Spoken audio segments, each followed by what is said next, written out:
Hello, fellow do-gooders and friends. I'm your host, Karina Belizzi, a cause marketer and activist who's passionate about social impact, sustainability, and regenerating Earth. I have a treat for you today because we're going to talk about all things climate related and remaining more optimistic. Many of us struggle with remaining optimistic when we're faced with the daunting task of reversing climate change. So, through today's conversation and with tools in hand, you'll leave today's discussion with inspiration. I've created a 5-step guide to help guide you on your journey to be a climate activist. It's available to our entire community. All you have to do is go to caremorebebetter.com and sign up for our newsletter. You'll receive a welcome email moments later that includes a download link. I'm thrilled to be joined today by the climate optimist herself, Anne Therese Gennari. Anne Therese has a really interesting history. She is an entrepreneur, a speaker, an educator, and an environmental activist. She's the founder of the Climate Optimist, Role Models Agency, and Hey Change podcast. As an educator and consultant, she helps shift the narrative around climate change so that we can act from courage and excitement instead of fear. Anne Therese, welcome to the show. Thank you. So happy to be here. I'd love to know a little bit more about your a specific catalyst. Like, what really propelled you into action to really move forward for climate change?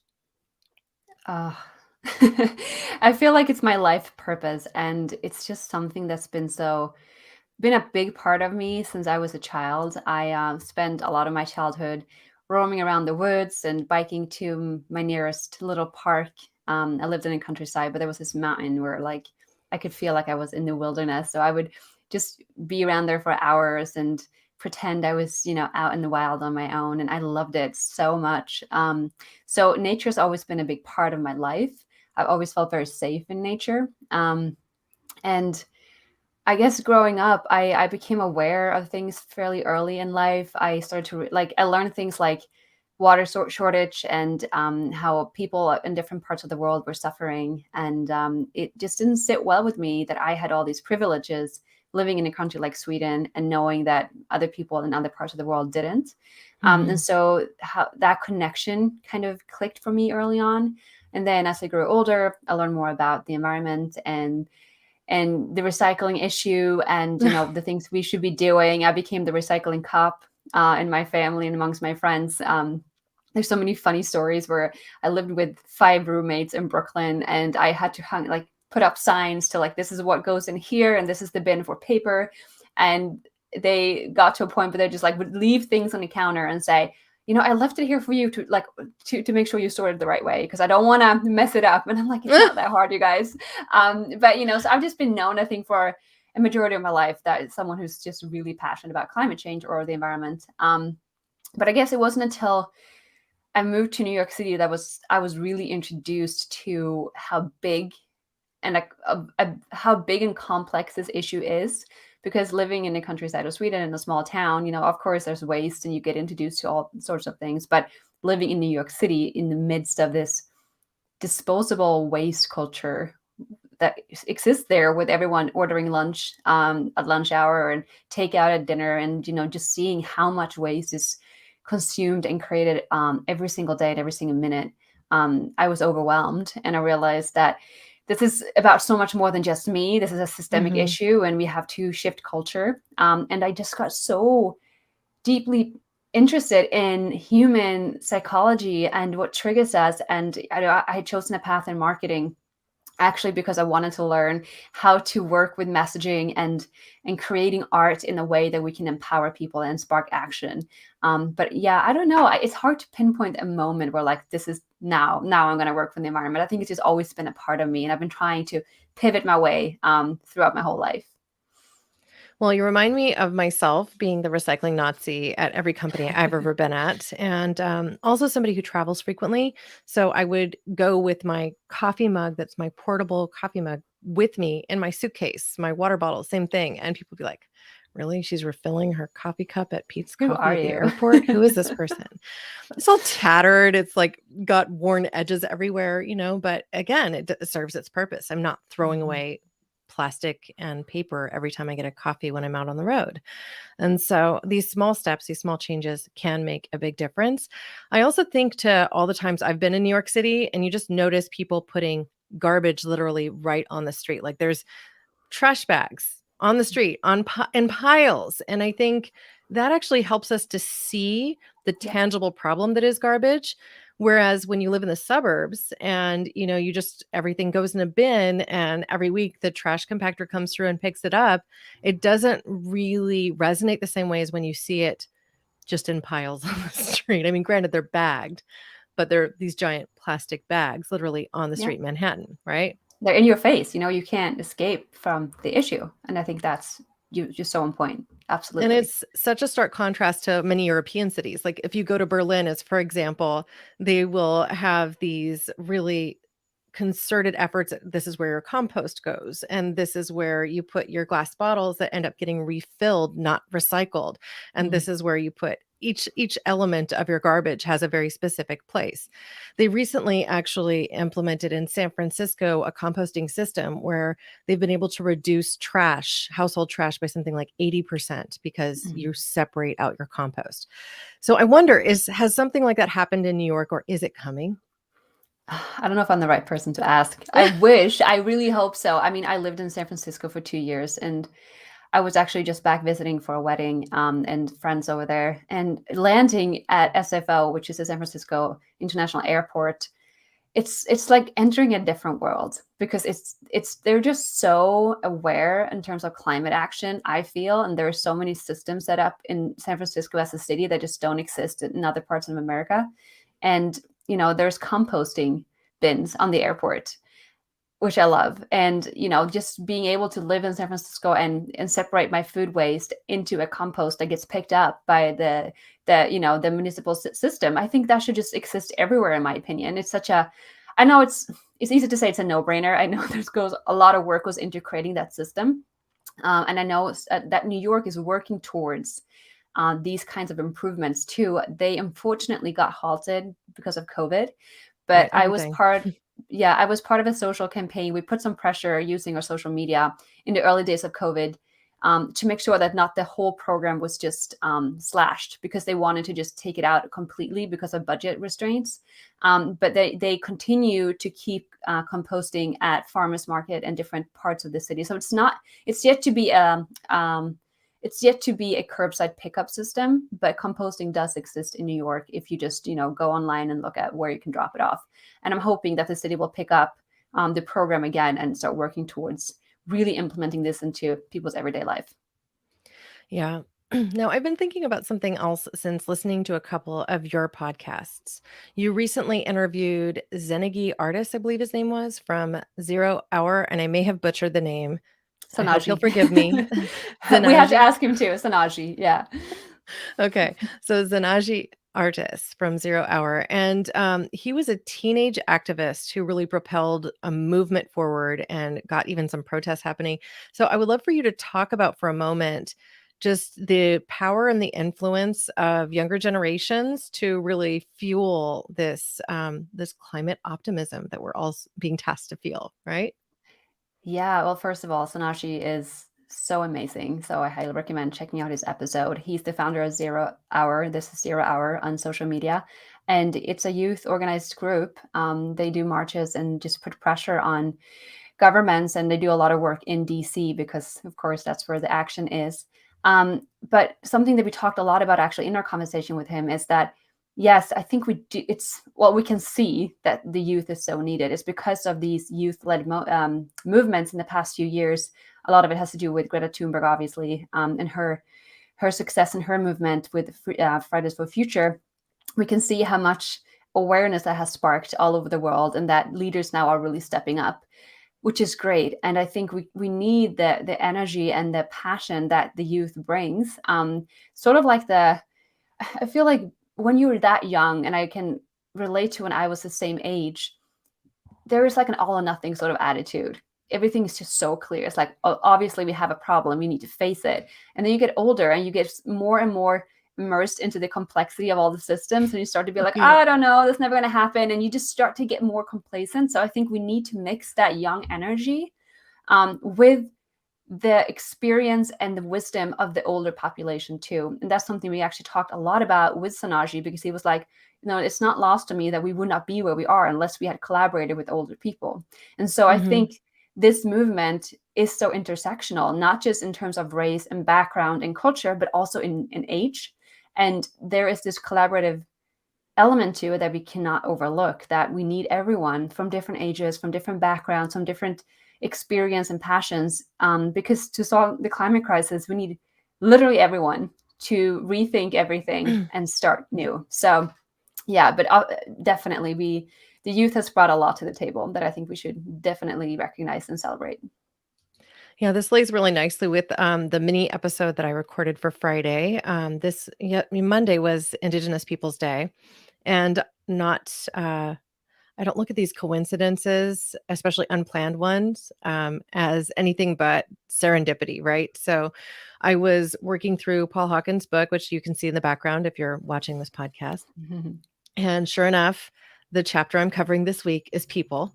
And so we dive right into Indigenous people and a lot of youths that are out there really moving and shaking what we need to do, what we need to change, how we might want to change our future and our approach to politics and our approach to activism.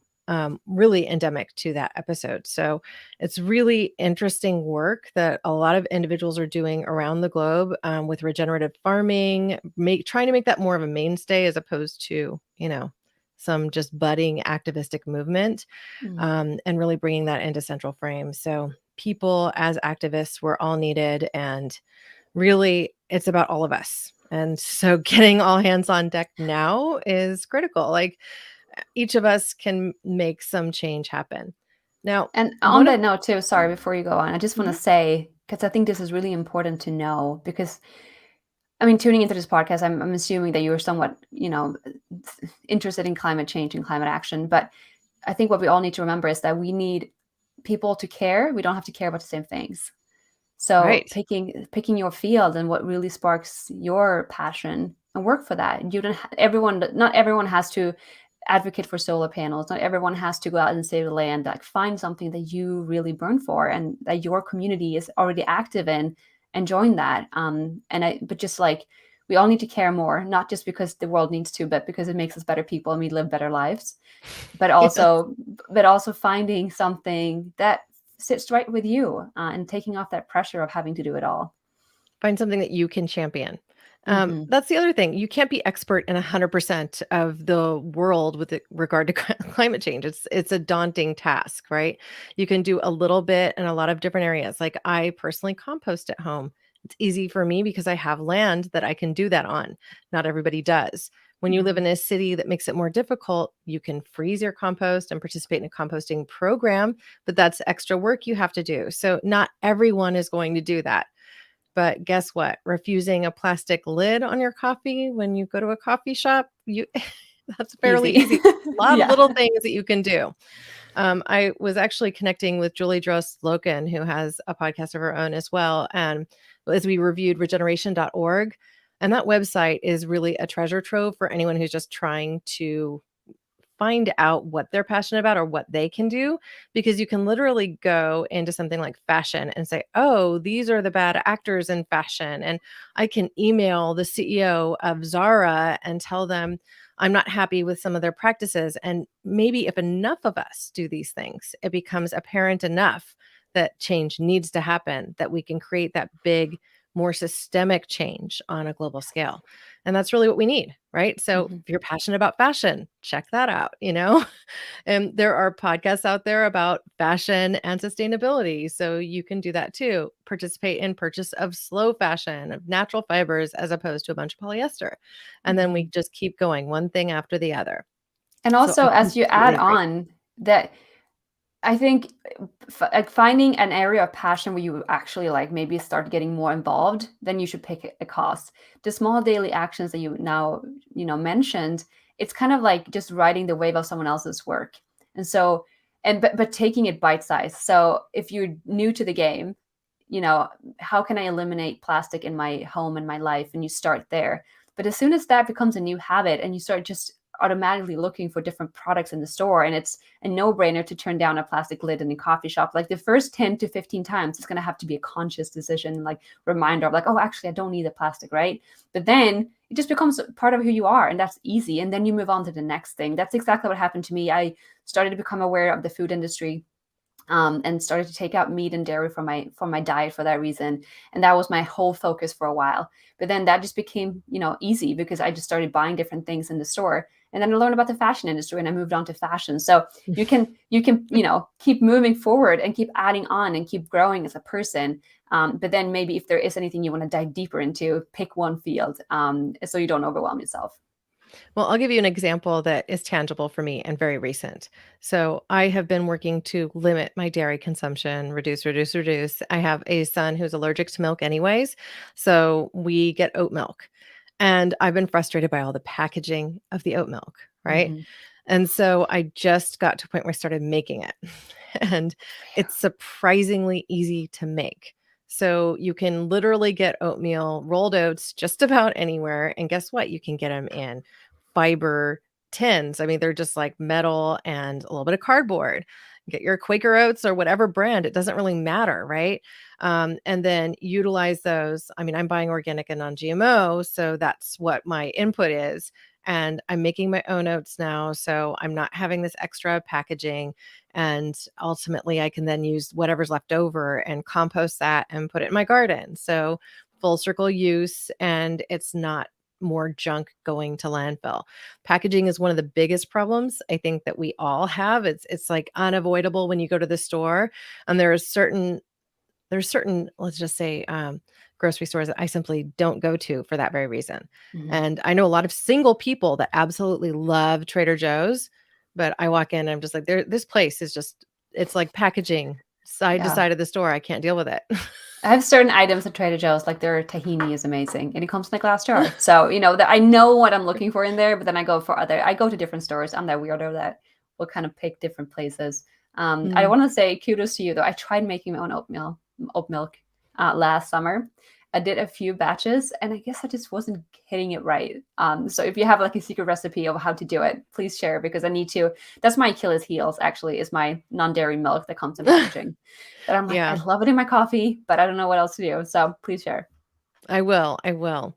So there's I will say I'm using my Vitamix. So I don't know if that makes a huge Oh, difference. So I was I just using okay, sorry. I was using an old t-shirt and like squeezing out. so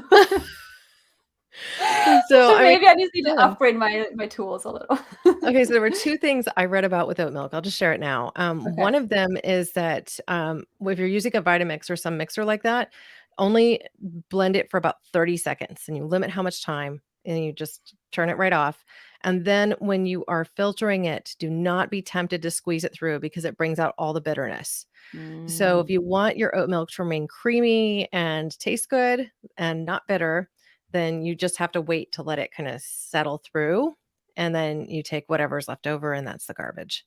So it may be a little patience. wetter than you're used to having it, but it probably will taste a lot better. And then I use actually maple syrup to flavor it Mm, because I like the maple syrup with just a little bit of vanilla. I okay. haven't really refined I'll it get beyond back to that. it. But my son loves it, so I'm like, "Okay, I checked that box, and, yeah, we're working through it." Amazing. Great. So, let's just get to the root of it. What does it mean to you to be a climate optimist, and how do you remain optimistic when you get some really bad news with regard to the environment, like the recent IPCC report, which was published in August, Mhm. which is fairly damning and a little bleak, sometimes can feel overwhelming. So I just love your perspective on how you deal with that and ultimately what it means to you. Yeah, good question. Well, first of all, my mission as a climate optimist is to shift the narrative on climate change so that we can start acting from courage and excitement and not fear. And I think it's important to mention that because to be a climate optimist is to be on a mission, literally. It's to be on a journey and to understand that this journey is not going to end tomorrow or next week. And so if you sign up for it thinking that this is just something I put in all my effort and then we're done and we're over it, like that's not going to sustain you.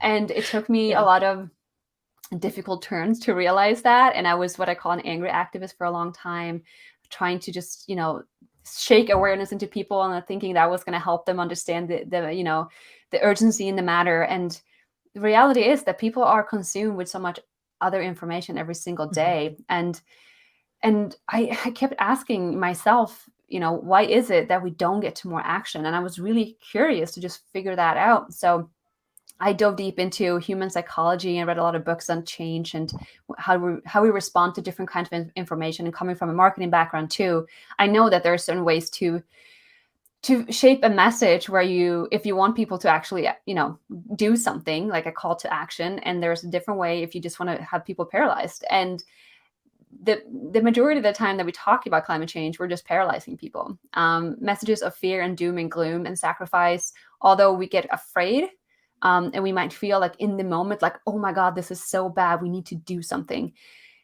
That doesn't translate into actual action. And the more of that messaging that we add on, first of all, we get more and more used to it, so we can actually take on more without feeling as triggered.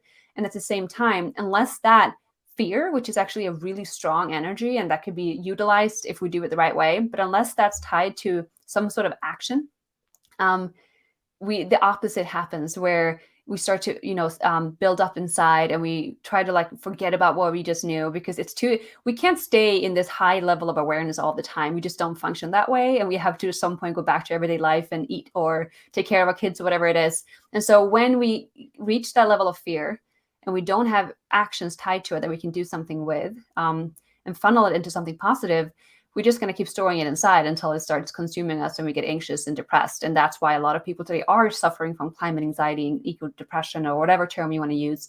It's because we have been continuously we've been fed this message of doom and gloom, and that, we don't have, basically we have no future to look forward to, because if we are to believe in the climate science, which I hope that we are, there is no positive outlook, basically. So the question again, which is what you just asked me, how do you stay optimistic in this? How are you a climate optimist?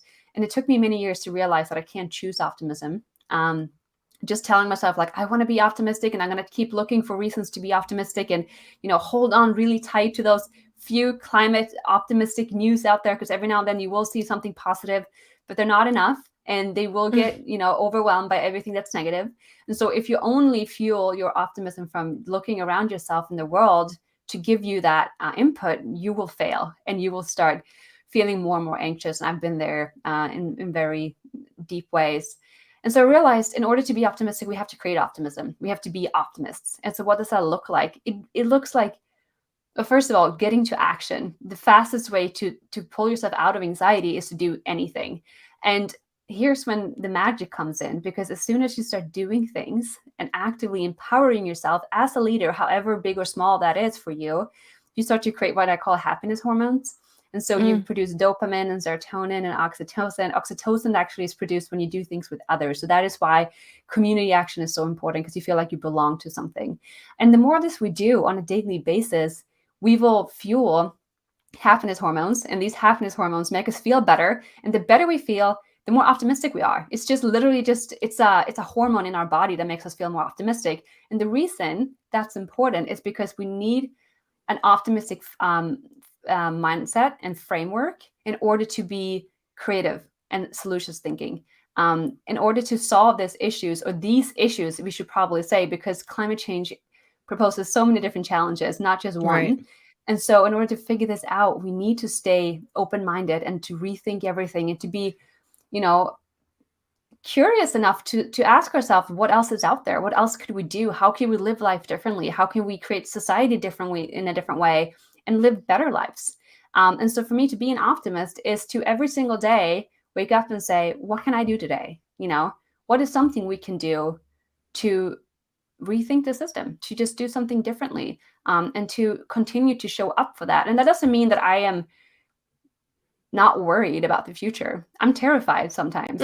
And I allow myself to have those days, and I allow myself to express that to others. I think we have to really talk about that, and to show others that it's okay to not always know the answers, because we don't know the answers, and to kind of find comfort in that. But the more we start talking about it, and we realize, well, there are others out there that also don't know what we're doing. And maybe if we are enough people not knowing what we're doing, we can actually come together and figure something out. And so I think it's taking away the pressure of feeling like, okay, we need to act now or else we're doomed, because that doesn't lead to anything.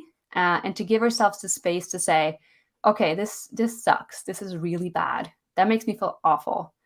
And you can journal on that. I really highly recommend journaling, or talking about it to someone. And Mhm. then the second thing is, okay, but what can I do? A Now small what? thing. What can I do today? What? Yeah. Now what? Exactly. And so, yeah, that's what climate optimism is for me. In another recent episode of your podcast, you interviewed Per Epson Stoknes, and Mm. I really enjoyed how he laid out how that negativity is completely counterproductive to inspiring people to act. So I wondered if you could give us the highlights of that conversation and why you really look to him for his work and his book on the subject. Yeah, I will actually share this because this is really interesting. I had come to very similar conclusions in my own just thinking. I go up, I hike, and I go to a mountaintop, and I just sit and things come to me. And I had kind of figured out like, wow, there is something here that doesn't like. We're not acting on it the right way. And I kind of came up with this framework of like, well, there's fear-based change that we're trying to, evoke change right now by trying to push this fear on people, but that's not going to work. So we have to move to positively incentivized change, where instead of avoiding an anti-goal, so to speak, we're working towards a goal we want to reach. And Hmm. so in that, I'm like, okay, I feel like I'm onto something here. I feel like I figured something out, but I'm not sure because I'm not a psychiatrist. I'm not, I don't have a professional background in this. I'm just literally someone who just kind of grabbed this thought from the air.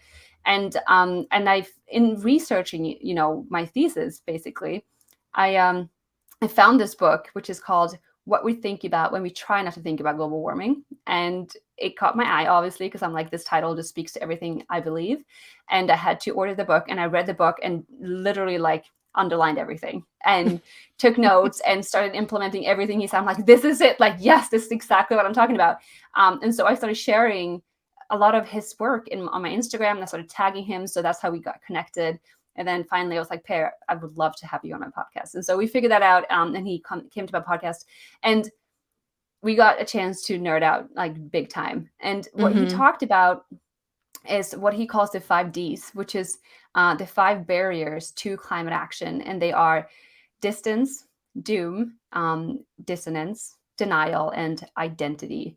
And basically, it's how we are framing the conversation around climate change. We talk about, it feels distant to us in many different ways. I'm not going to get into detail in all these different ones, but the Well, distance they can part go is and that, listen to the show. It's a yeah, I really was going to say, good. listen to the show because we do go into details, but basically, It is a little nerdy, but it's perfect in so many ways. if So, you're nerdy, this is your episode. yeah, What exactly. you learn is that there are many different psychological reasons to why we're not acting on climate change.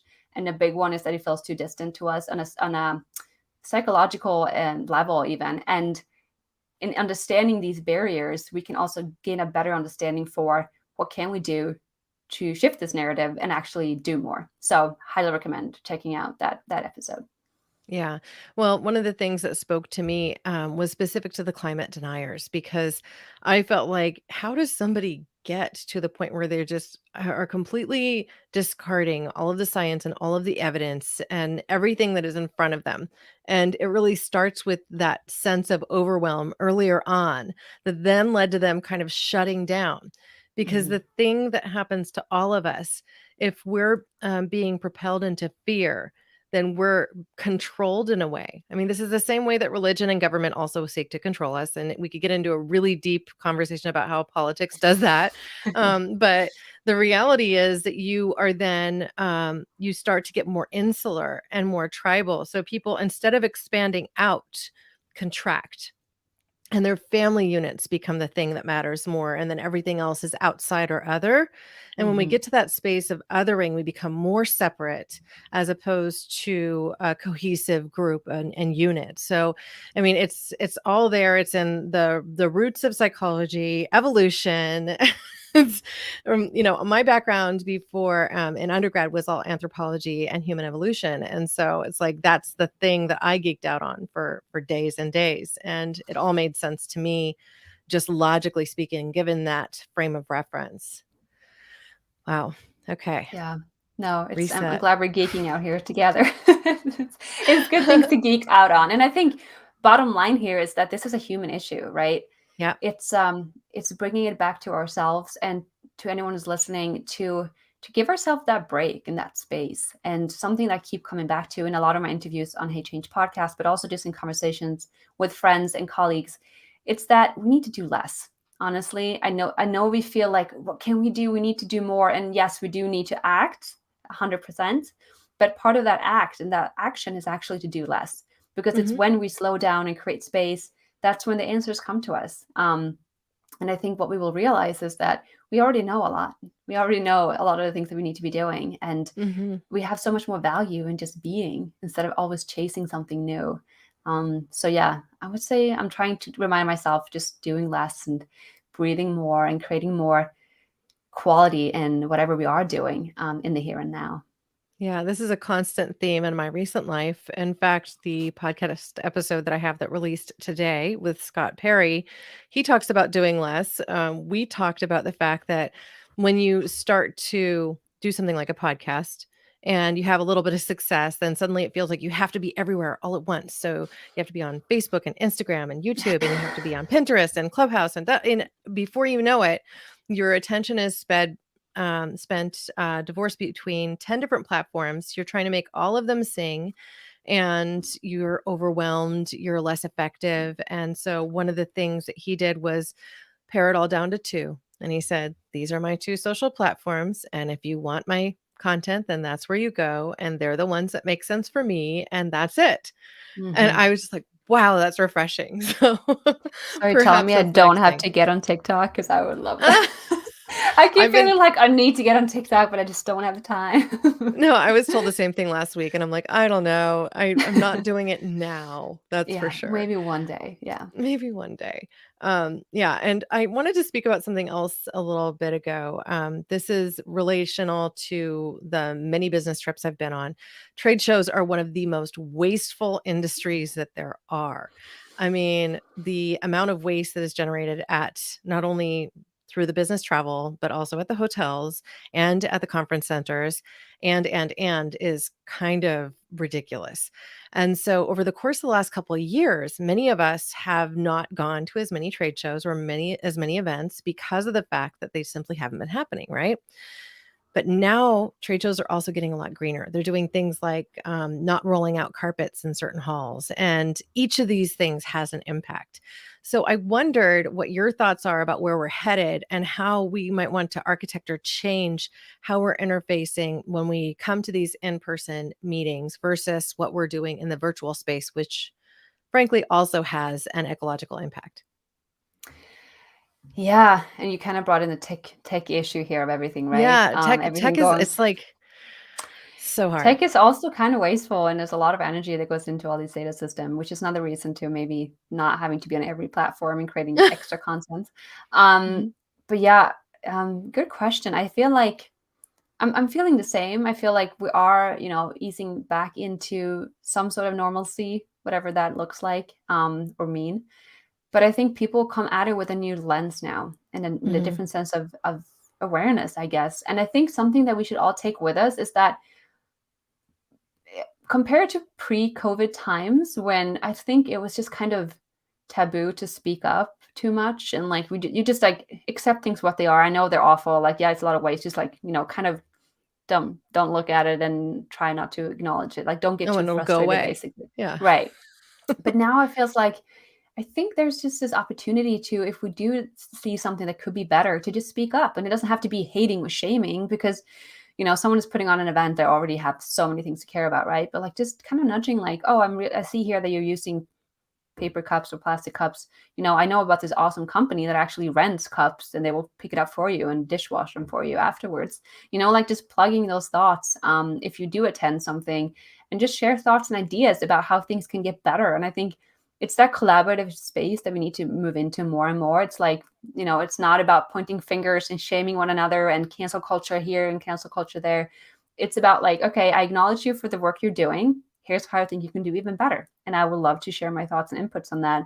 Um, but yeah, I think just staying aware, and also in like not jumping on every opportunity just because you do get invited. Like, could you attend virtually? Does it make sense for you to travel to go to this one thing? And just pick and choose, like we don't have to go to everything. And yeah, that will, provide some FOMO from time to time. But I think as we get over the FOMO and we realize, well, if I do go to everything, I'm missing out on my own life instead. Mm-hmm. And yeah, I hope that's what we're moving into now. Well, I will say I am leaving on my first business-oriented trip since COVID hit. I'm going to She Podcast Live. I'm leaving tomorrow, and that is a Fun. flight to Arizona. But again, one out of how many years now? Mm-hmm. I did also get recently invited to a retreat in Costa Rica, so I started looking at flights, and I wanted to bring up a tool that I didn't know about until yesterday. So, flights.google.com, I've used many times, but recently they added a new feature, and that Mm-hmm. is it's a carbon calculator. And so you can go to literally flights.google.com, type in the destinations you want to go, and it will sort them. You can sort it any number of ways, but also by its carbon footprint. And so I'm now going to use that tool to decide which flights I might take, which That's I think awesome. I mean, it's just becoming more mainstream. So as this becomes more mainstream, then we have access, we have knowledge, we have the ability to make an informed decision. Paul Mm-hmm. Hawken and the regeneration team are asking people to buy carbon offsets of 2 to 3 times what you're generating, which I think is smart because heck, the one big tree that got cut down is replaced by a few saplings. It's going to take a while for those saplings to be able to produce the oxygen that that oak once did, to sequester the carbon that that oak once did. So one for one isn't always exactly right. No, it isn't. And also, we have to recognize that we're so past, just sustainable. That's why regeneration is so important, because we need to regenerate and give back more than what we're taking or what we're taking currently, because we already surpassed that line of like equality or whatever. So yeah, I love that. I was so thrilled when I learned those news from Google. So very, Yeah, do very you know when that excited. occurred? Because I just noticed it yesterday. I hadn't looked for flights in so long. So, Yeah, my husband shared an article with me, I think last week when they announced these news. They have a few different ways. Also, like I think we take public, like I think Google Maps have some sort of service as well, where they can calculate the best lowest carbon footprint kind of route to get to where you want to go. So stuff like that too, which is really cool. yeah, that is really cool. Wow. So let's talk for a moment about the power of mobilizing and finding community so people can get this loop of optimism kind of working for them, all the feel good hormones like the oxytocin and the serotonin just kicking into overdrive and making them happier. I know there are many protests happening around the globe. So there are events where people can physically go.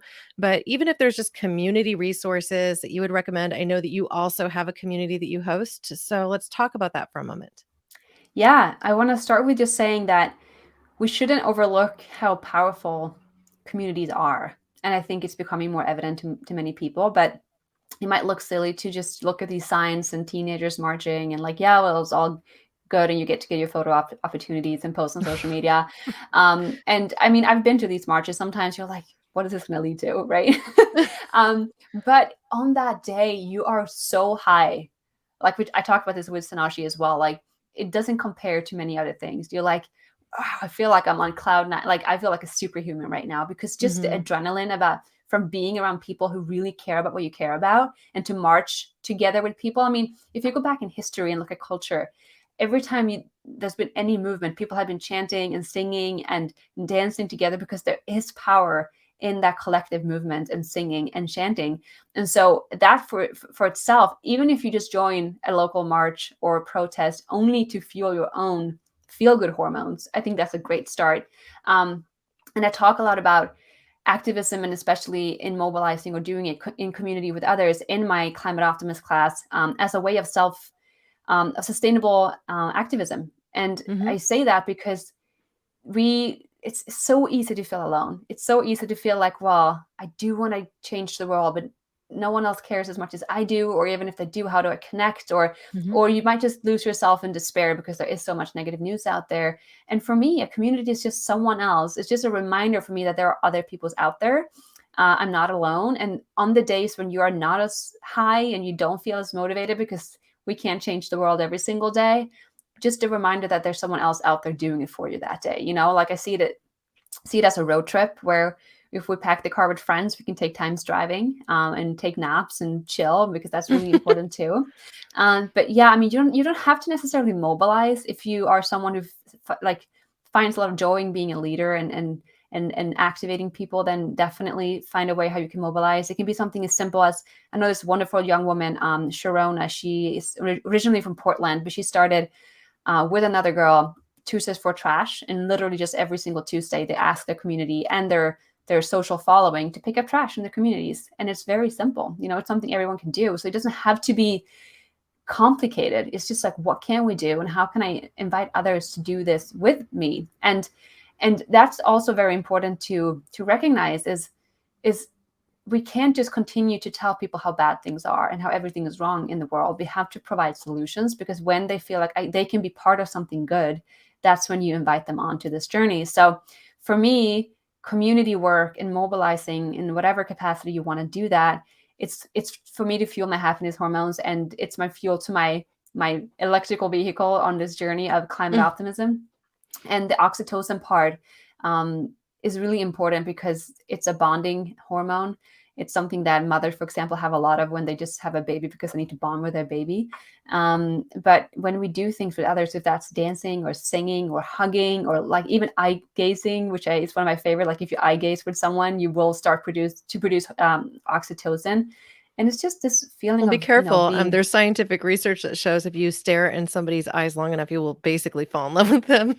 okay. Okay, don't do this too much if you're like already committed, like I am. Yeah, But yeah. to an No, extent, it's interesting. It's like the power of connection between people related to our eyes is so huge, and it cannot be understated. so, That's and where I it's feel like, like yeah, the Zoom lifestyle isn't 100% of what human connection should be. no. So But eye gazing can be done in a socially safe distance.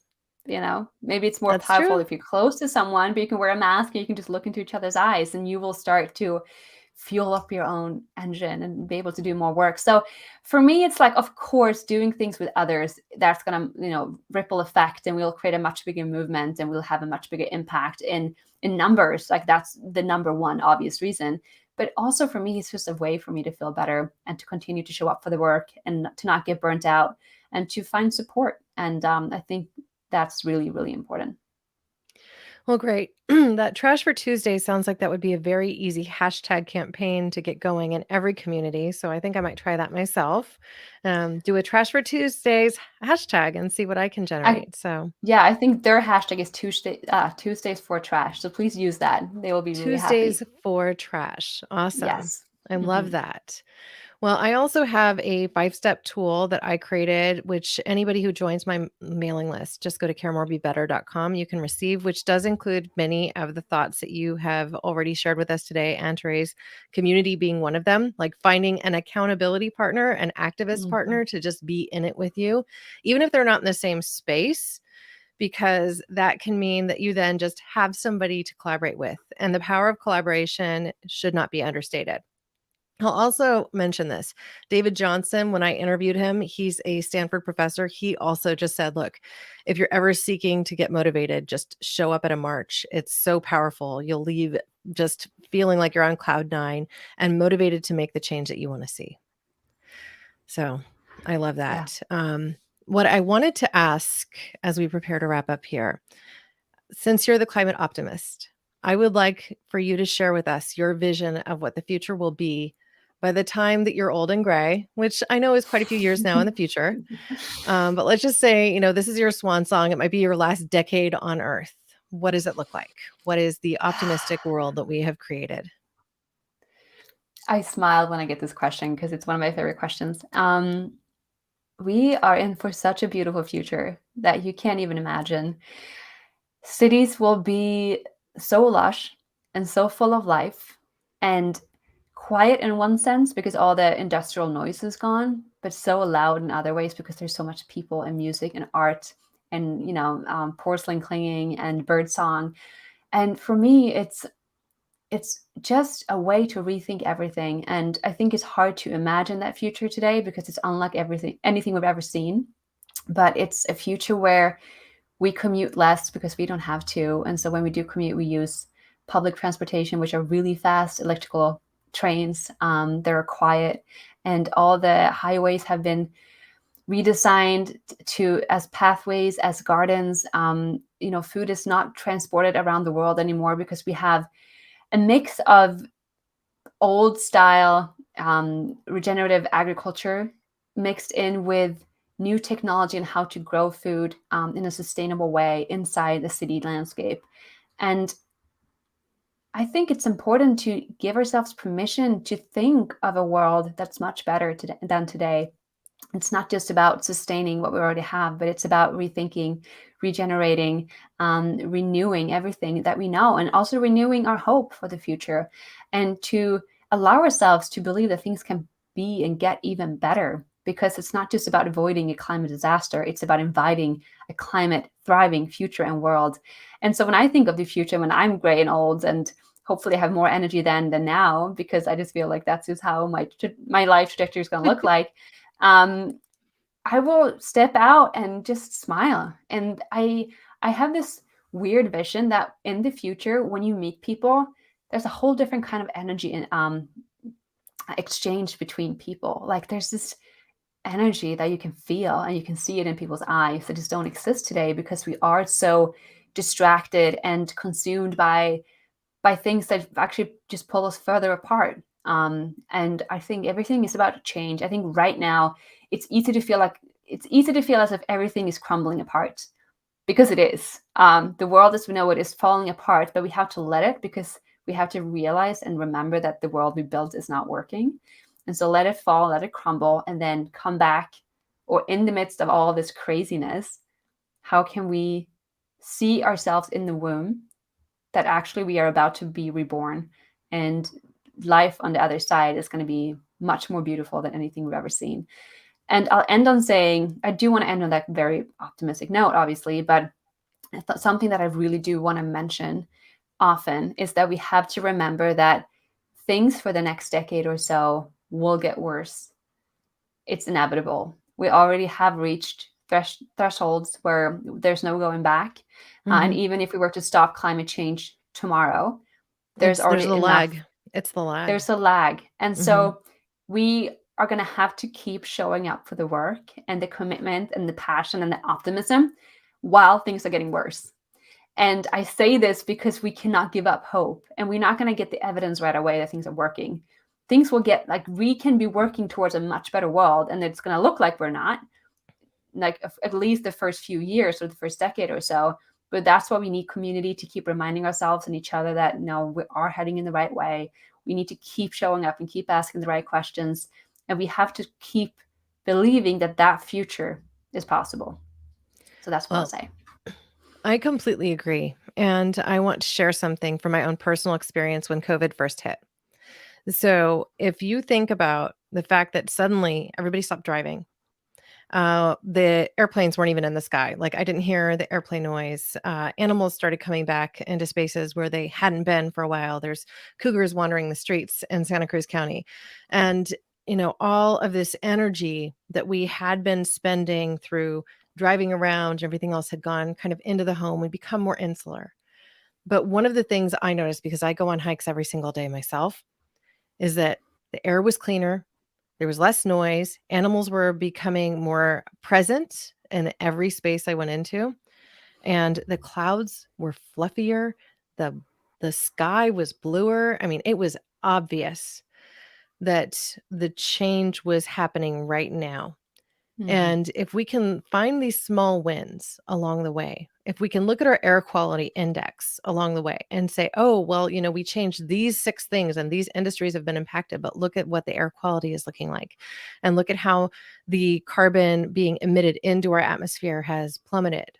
You can start to keep that motivation kind of chugging along so that you don't lose sight of the end goal and the paradise that you could work to create.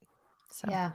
And thank you for that too, because I feel like I haven't really said that. Of course, we need to seek out the climate optimist news, because there are many, so that we can, yeah. remember that things are actually happening. And sometimes they're small and they might be few and far between in some cases, but heck, you can find the wins and you have to celebrate the wins. Yeah. I mean, solar are now 99% cheaper than they were 4 decades ago. solar I panels. know. That's That's pretty crazy crazy. right there. Yeah. Crazy. So yeah, Yeah. things are happening. Well, thank you so much, Anne Therese, for joining me today. This has been simply a joy. I loved listening to your podcast, and this conversation was really fun too. So we'll just have to keep connected, and perhaps someday I'll come on your show. I would love to have you. Thank you, Corinna. This has been so much fun. And thank you for having me. Thank you. Thank you so much, Anne Therese. So I will include links for how you can find Anne Therese and all of her work, including the Climate Optimist website, the course that she's running, as well as her podcast, which I have to say I love. So it's always nice to find another one that I really enjoy listening to, put it in my listening queue, and perhaps even find another future guest I want to interview on this show as well. So at this point, I'd like to invite everyone to act. It doesn't have to be huge. It doesn't have to feel like it's a huge effort or some mighty task like climbing Mount Everest. It could be as simple as just sharing this podcast with somebody in your community that you think needs to hear the message that we're talking about today. And if you're itching to become a more effective activist, you can go ahead and go to caremorebebetter.com, sign up for my newsletter, and you'll get a download link right away to that key tool, 5 steps to unleash your inner activist. Thank you, listeners, now and always, for being a part of this pod and this community, because together we really can do so much more. We can care more and we can be better. Thank you.